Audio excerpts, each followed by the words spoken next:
So if you've seen this ship, the Intrepid, and you see all the pictures and the memes going on, I caution you to give it a shot, because when you see the inside, you'll get it. I think you'll understand whether it's for you or not, is what I mean by get it. And one of the other things that I want to iterate is that, just like always, IE has its own weird little things. This year, you have to go to the station to rent the ship, even though the whole ship has the rent me thing. I'm also going to have the ship in my hangar, as well as flying around to show you some other things, such as the fuel port and things that I seemingly could not get to work in this area. Thank you to my long subscribers for sticking around. Please consider subscribing if you haven't already. This ship is a wild collection of items, I guess is the best way to put it. It is trying to be a service. It has 8 SCU of cargo, but it's split in 2 places. So it's 4 and 4 on these little drop bins that come out the bottom, a lot like the 300 series, but they're accessible from the interior. And there's actually like a T-junction hallway, right, where if you could see through the ship, that camera will be pointed right at them. It has all its modules nice and user serviceable and locked away little trays and stuff inside little locked doors, but yet it still has the Crusader doors on top of doors situation inside. Another weird thing that's like at odds with it is this ship looks like an Ares Inferno, or an Ion would be a better description, because on the white with the black high contrast look. But there's a size 3 cannon there instead of your size 7 weaponry that has the single size 7 that bespoke that the Ares series enjoys of the 2 different types. It has a ramp. It has an interior, unlike the Ares. And it's more comparable, funnily enough, to the Cutter Rambler, but with storage space. That is by far probably the closer thing to it, but it still has more space than that, but it feels smaller.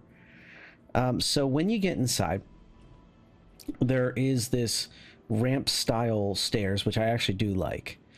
And inside, there's 3 doorways. This doorway leads to like your little engineering space, plus the 2 cargo bins.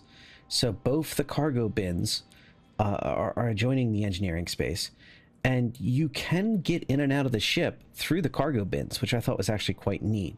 So when you open the cargo bins up, you can access them from inside without ventilating the space, and then you click the other button and it drops it down onto the ground.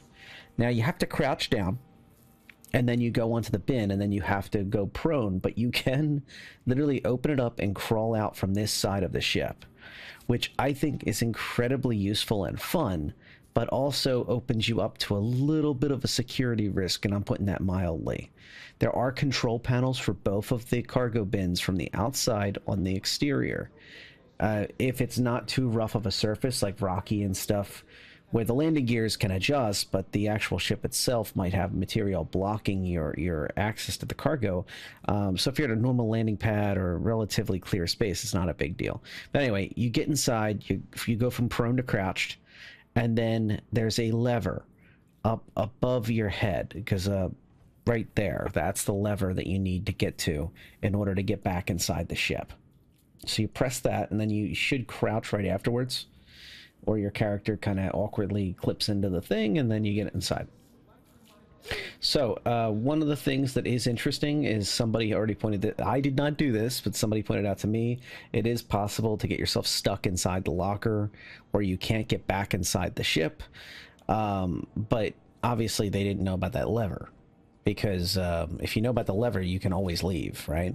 There's the little viewport. You can see if the cargo is inside or not, or if somebody's peeking at you from in there.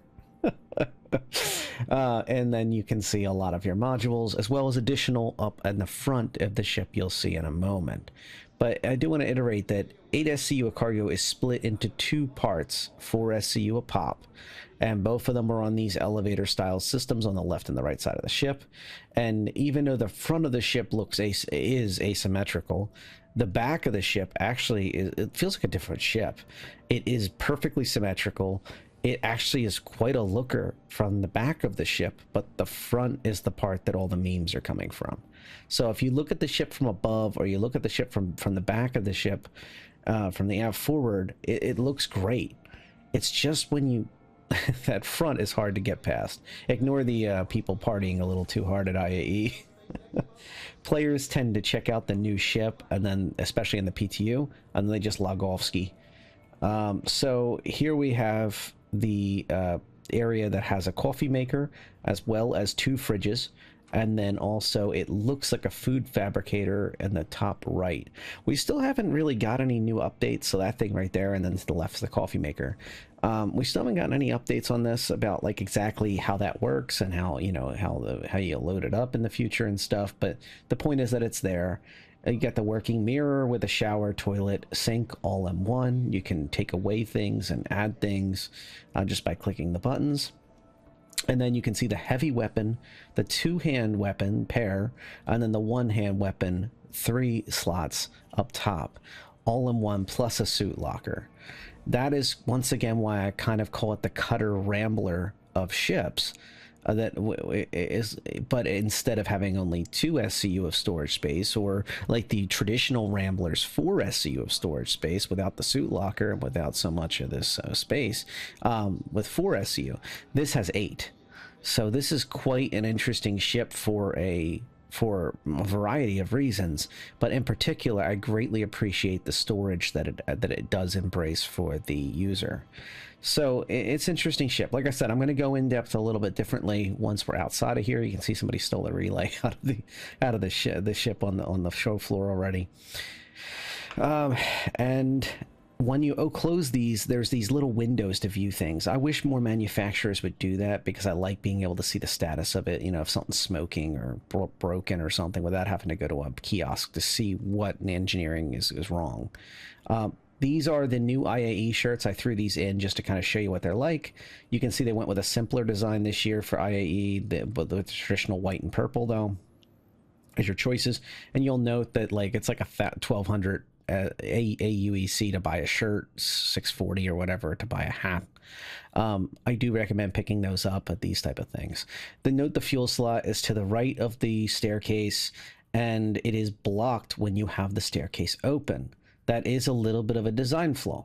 I think on the door they could have put some markings on the door. Well, they went out of the way to put Crusader logos on it. They could have put a logo on the side of the door, so when the door is open, it says like fuel behind door or something like that.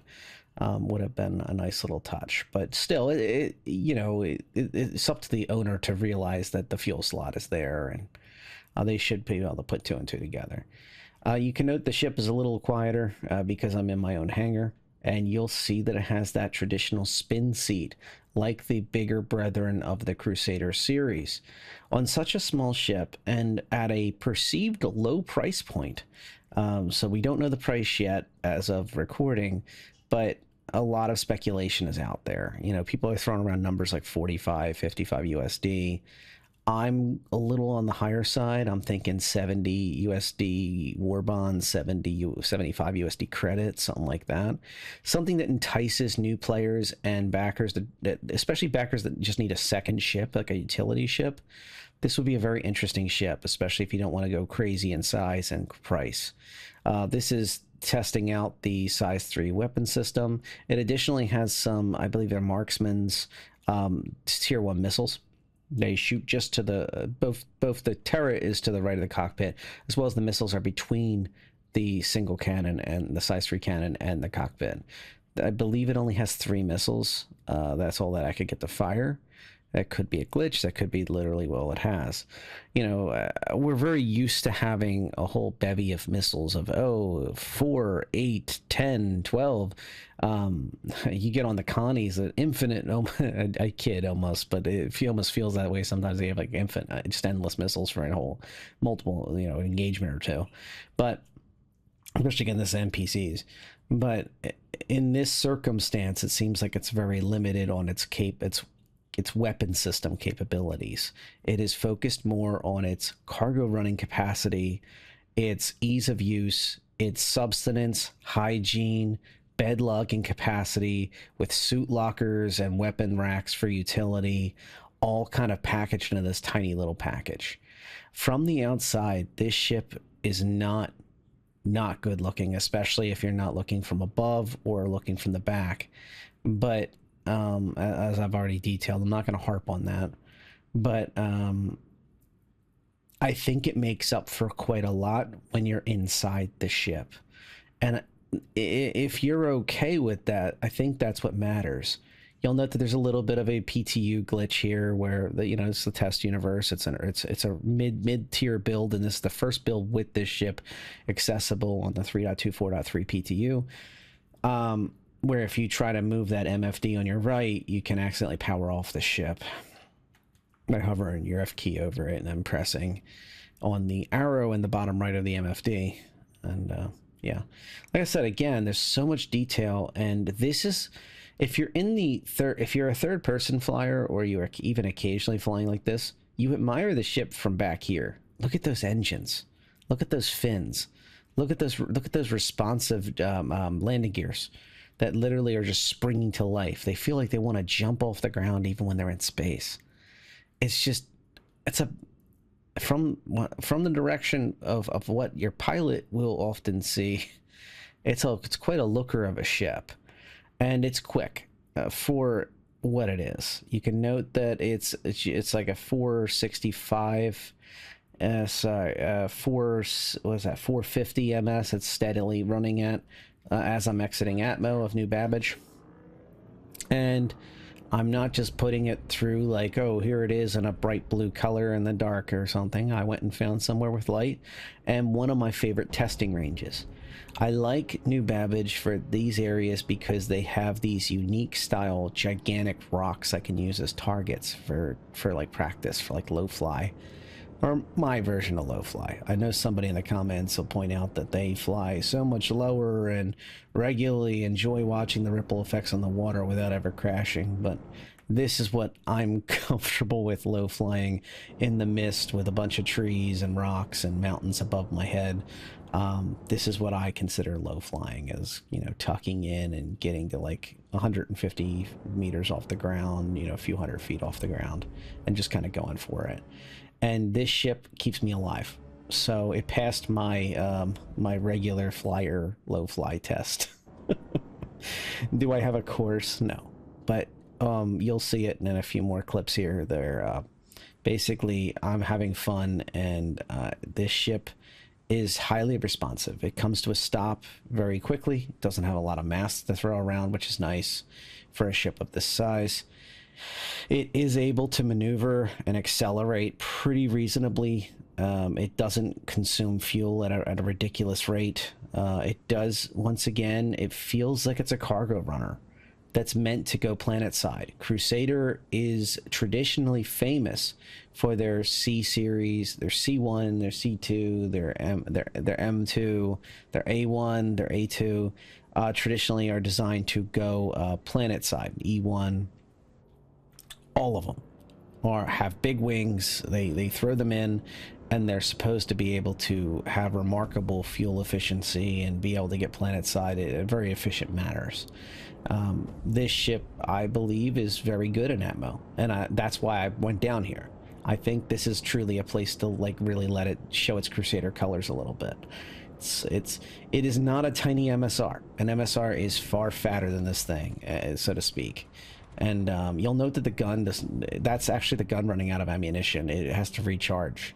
So it runs its clip out and on its capacitor, and then it has to recharge. But it does recharge rather quickly, so I'm not shooting constantly because I'm lining up targets and trying not to die.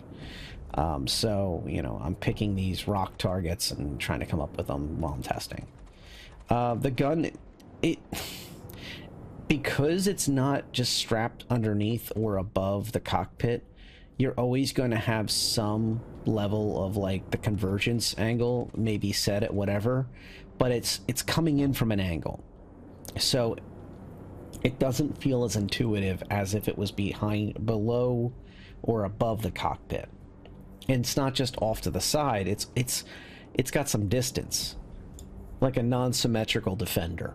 So like on some ships that have those weapon systems that are not right on top of the cockpit, but they have two of them, and they're both pointed at, they both converge at an angle in the front, you kind of intuitively feel like it feels right. It has a good gunplay, good angle play for the ship, at least for me. With this ship, because all of your shots are coming from the one side, even your missiles, if you switch over to them, are all coming from the right of you, and they're all a little bit angled to make it reach where your crosshair's pointed right in front of you. It just feels a little different to me. It's not an ideal ship for combat. It never was going to be with a single size 3 and a few size 1s to chuck at things. But I'm glad it's there. You know, in a perfect world, I think this ship probably could have used a slightly bigger gun, maybe a bespoke size 4. Ditch the missiles and just go dedicated size 4 bespoke and kind of wrap it up with that, you know, like a baby ion would be a neat way to play this. And then of course the price would go up, you know. And I think that I want to bear mention that this thing it is quite fun to fly. I don't know why, but it feels like a little bit like my SRV. So my Argo SRV, I nicknamed it my Grasshopper, and I love that thing to death. I switched it to VTOL, and it has so much ridiculous amounts of thrust because it's overbuilt to be able to tow ships around and maneuver around big ships without getting squished and everything in the future. And that's kind of its job, right? This ship kind of has those same kind of landing gears, and it has enough acceleration and kind of fun play the way it accelerates, that I don't notice it's not the fastest thing out there. Like, it's not like a 350R or something or an M50. It ain't any of that kind of stuff. But it's fast enough with its acceleration to feel fun. And it's got the landing gears to back it up, where they have a little bit of height to them and a little bit of play to them, where you don't feel like you're gonna break a part of the ship off by having a bit of a hard landing or landing in a unique place like I just did. Like, if I would have killed the shields, my sig would have went down, my signature would have went down. Nobody would ever find me down here. But the point is that, like, you can just stagger out here. You could absolutely live out of this thing, a lot like what the Cutter Rambler is designed to do. You can do with this. And I mean, as I've just tested the auxiliary lighting, I don't really see much of a difference compared to the on. But at the same time, I think this ship has some space to live. And that's not a terrible thing to have. Now, one more little bonus footage I have here is the Genesis Starliner in the Holo viewer. I don't think it's been updated. And by the way, the Rangers were also here on the other side of that wall. Apologies, I didn't get capture of that. I just kind of peeked in there and saw they were there. They didn't look like they had any changes either. But I did think this was nice to kind of wrap things up on the Genesis Starliner. I do hope to see it come out sooner than later, but I don't, based on the fact that it's in the Holo viewer and the fact that it looks like the Holo has not been updated, as far as I could see, I think it's another year at the minimum to wait. Which means, once again, these ships that you don't have good news on, that maybe you were looking at, you might want to still, you know, get the CCUs while they're cheaper, or you know, keep a sharp eye out for those changes in the future. IAE is one of those really cool times where it's every single ship, other than, like, you know, the Saber Raven, if that ever finally gets sold again. But other than, like, something like that, even the rarest ships come out to play. And you know, the AMD type of ships, the Mustang, the AMD edition, like, other than that kind of crazy stuff, there is very little that does not make it to IAE. So I encourage you to take a look, come out, even if you're not gonna buy anything, have a good time. And the Intrepid may not be for you, it may be perfect for you, and I think that this is one of those where if I show you what it's like, an honest take on it, treat it like a space RV that happens to be able to haul, and have some fun with it. I think once it's in game to buy, like a Rambler, I think it's an in-game buy. It's an easy in-game buy. Like that's a fun little meme ship that's gonna be dirt cheap. As for buying it with real-world money, if you're just starting out in the game, first of all, if you haven't bought a package yet, down in the description, I have my referral link. If you don't have anybody else's, that'll give you a free 5K. Okay, I'm off my soapbox. I rarely ever get anybody with that, but the point is, the bigger, more important thing is, let's face it, 99% of the people who watch this video, you're already playing. You know if this is for you. This is one of those kind of ships. We have a few of them lately. I think if it's like your second ship and you're looking for utility, or just you have a few different ships and you're just looking for some fun, or maybe just have an LTI token, it wouldn't be a bad pickup if it's cheap enough. If this thing starts squeezing out like 80 and above, I wouldn't do it. I really wouldn't. I would wait for it to be in game. But it is fun. Also, one other group of people I can think of that would really be interested is the Crusader completionist folks. I know you're out there. You're not as vocal as the Origin Pro people or the Drake is good people and Drake is only people. I know, but you're out there. You will enjoy this ship. It does have a lot of the value of the Crusader modern design, and it looks beautiful inside the ship. Inside. Yeah, those kind of folks, I think you'll really get a kick out of it. All right, that's gonna do it for me for tonight. Y'all have a good take care.